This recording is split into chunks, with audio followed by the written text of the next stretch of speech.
Hello and welcome to a bonus ReeVlog. I am on campus and I'm being rained on, so this is probably going to be quite short. But yeah, no, I mean, it probably won't. Still ill. This rain is not going to help. Oh well. Streaming tomorrow. Not sure what time, but it'll be at twitch.tv/Norfolk Streams. Come watch if you're interested. Sorry it's dark, kind of does that these days. Quite a lot. But yes, I'm on my way back from D&D again.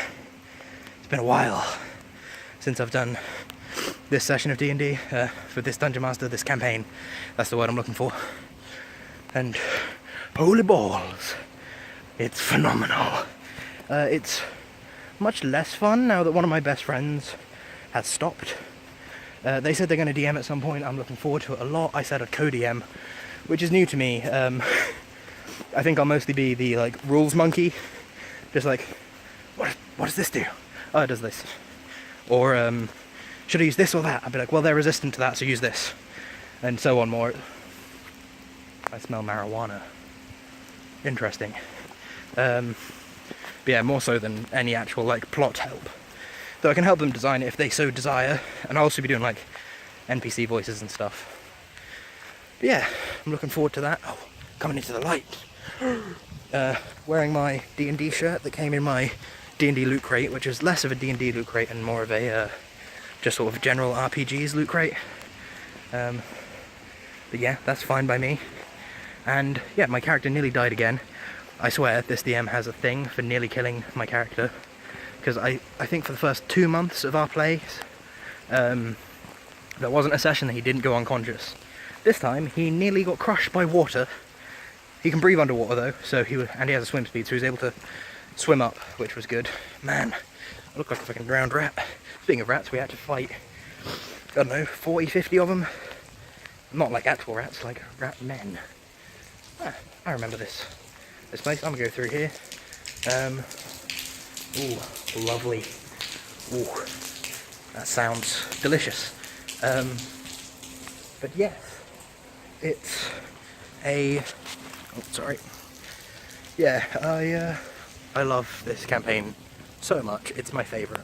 Though I am very excited. I've got another D&D sesh on Monday, where I'm playing the dwarf Maladrin Amberstone Blank.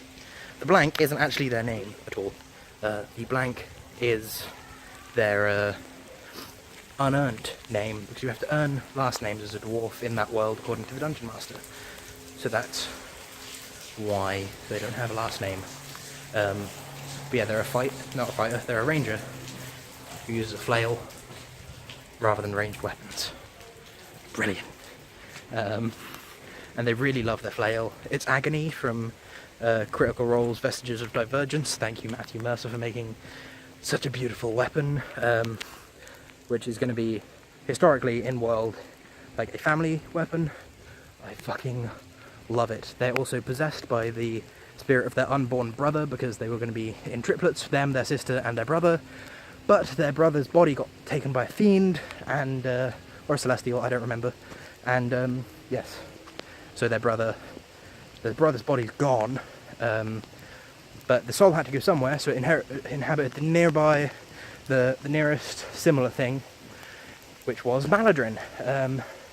So I've got a whole possession rule set that I need to give the DM, but it's effectively Relentless Endurance, where you drop to 0 once, but you are on 1 instead of 0, or Death Award or something. But it has the added effect of changing your stats until you are knocked unconscious, or maybe something else, but probably until you're knocked unconscious, because the other person's in control.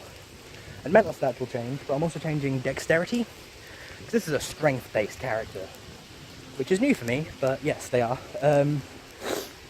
And they are because their brother has barely existed consciously. Whilst they're not in control, they're not conscious. They're effectively a feral animal just going off instincts and muscle memory. So they're still proficient with all the weapons and stuff. But when they fight, rather than hitting stuff really hard and like just taking hits to the breastplate, they instead just move extremely erratically, which is why their AC goes up a bit, and their dexterity goes up a little bit as well, because no, the dexterity doesn't go up, just their AC goes up, and their like intelligence and wisdom plummet, and their charisma plummets. I think they'll probably still have the same saving throws,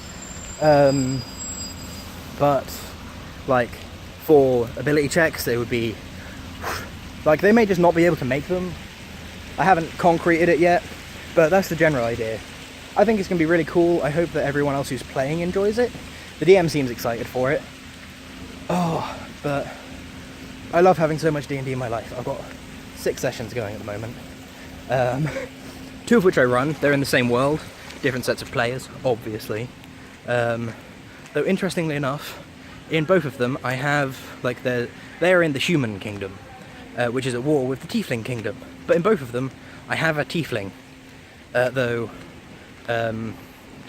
in one of them the others don't know they're a tiefling. Yeah, and that's pretty cool.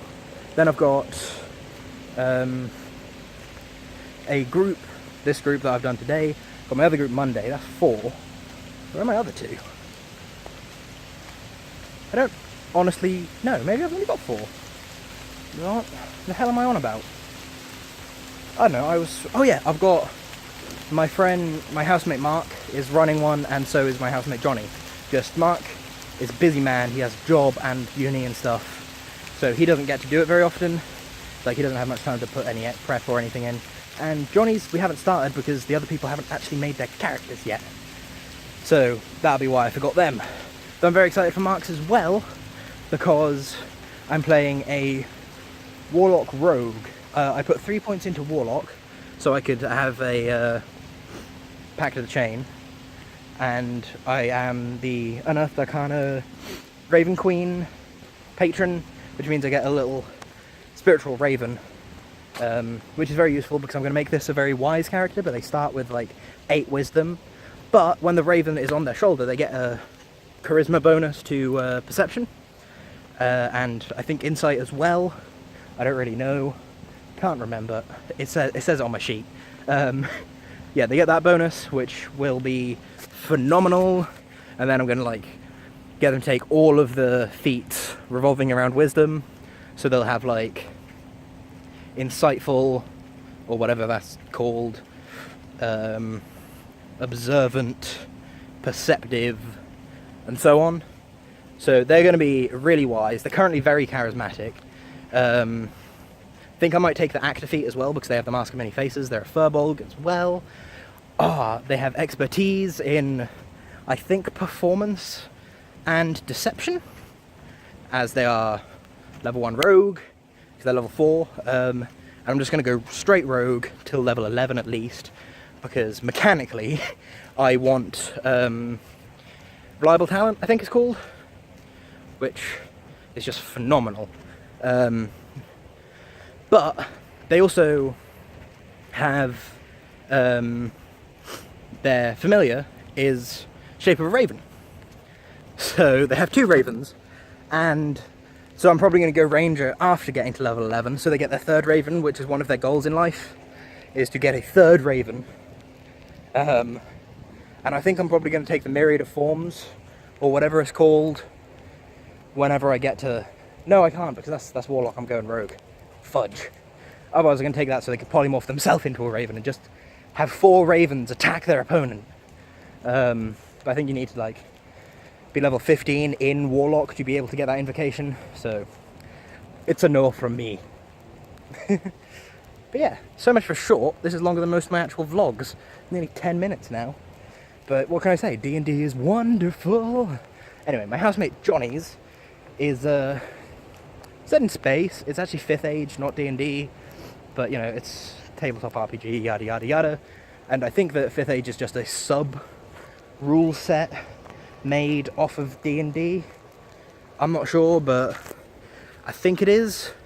rather than it being a, you know, individual product. But yeah, space terrifies me, so I'm not really looking forward to that one a lot, but I am a little bit, just because I'm curious to see how well I deal with the realistic, oh shit, it's space. Because I'm a smoke person. Like, I'm literally made out of smoke. For reasons that I don't know. It's just some historically on my planet, they were just like humanoids, who were super advanced in technology, and something went wrong, and we all became smoke people, at least the survivors did. And yeah, now we're very primitive. So yeah, I'm just a primitive civilian who like uses a pickaxe and a longbow in a world where people have laser guns and lightsabers. It's going to go great, I think. But yeah, I need to wear a skin suit, otherwise in space I will just dissipate. Which I don't want to do. I mean, it's probably less terrifying than the death in space that a normal person would take, but still, not excited about that. But yeah, I'll keep my skin suit nice and handy, but nice and secure when I'm not in space, so there's no risk of it being torn or anything like that when I'm not in space.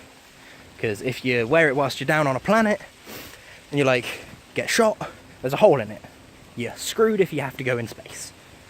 And hopefully we won't be in space itself. But we don't know. It's terrifying. Makes me anxious. Oh well. Kind of like this little bit of my walk home. Because it's even darker here than it is further back. You probably can't tell. Because my screen is just black right now. And it has been for a little while. And I apologise for that. But yeah. Then I think that's all the campaign's got going on at the moment. Kind of want to start another one. Not going to, because I know that I already have too many going on. Because I'm so busy with D&D stuff. I need to do preps and plannings and maps and NPCs and all that stuff. Like, I made a whole pantheon of gods and demigods. I also have a creation story, which doesn't really make sense. But no creation story ever does. I've kind of gone down the Judeo-Christian route of creation itself, the entity, has always been. And it popped itself into existence. I can't remember, there's a special term for things that do that. I think it's like aseity is the property of having made yourself. I'm not sure though, don't quote me on that. And furthermore, we have the first thing it created was destruction. And this brought balance to the universe. And creation keeps on churning stuff out. Destruction took a while to form itself. Well, to like, sort of grow into destruction. As it started off just as a thing. Power. That's what it was. And creation was continuously churning stuff out. Creating worlds and all that stuff. And, well, destruction was never, neither of these two entities have been conscious ever. But destruction sort of started absorbing some of the stuff into itself. And, eventually, that's all it did. It just absorbed things, and it caught up with creation. So it creates at the same rate, it destroys at the same rate that creation creates. They have names, don't remember what they are. Creation made gods. The first god, the journeyman, has split itself into two because it was torn on whether on which path it wanted to take. It's a chaotic neutral character, NPC, god, and it is so chaotic because it's literally constantly at war with itself about what it wants to do or happen. And it has a facade of, yeah, this is what I want. It tells its followers to influence the world, to bolster learning, But occasionally throw in little things which aren't, you know, important details, but they will make a difference. So, for example, there is a demigod who is a she. However, history remembers them as a he. That's due to the Journeyman's followers. And the Journeyman is also a little bit worried about demigods ascending to godhood. That's a thing that can happen. There are other worlds in which, like, the normal gods exist, like the Norse pantheon or the Eberron pantheon and so on, or like the Judeo-Christian god, though obviously it's not omnipotent. Like, it may be omnipotent in that world, but it cannot grow that world or stretch its power far beyond it or anything like that. I'm not going to say anything in those worlds, I don't think. But yes, oh, we're coming back up to light. Ha-hee-wah-hee, you get to see the drowned rat again. Lovely! I wonder if anyone's actually watched this at all, let alone up to this point. If so, congratulations, you love hearing me waffle on about D&D. Let me know in the comments, because, like, I enjoy waffling on about D&D, and I can do it a lot more. I can explain my world, I can go through my NPC mechanics, stuff like that, if you would like.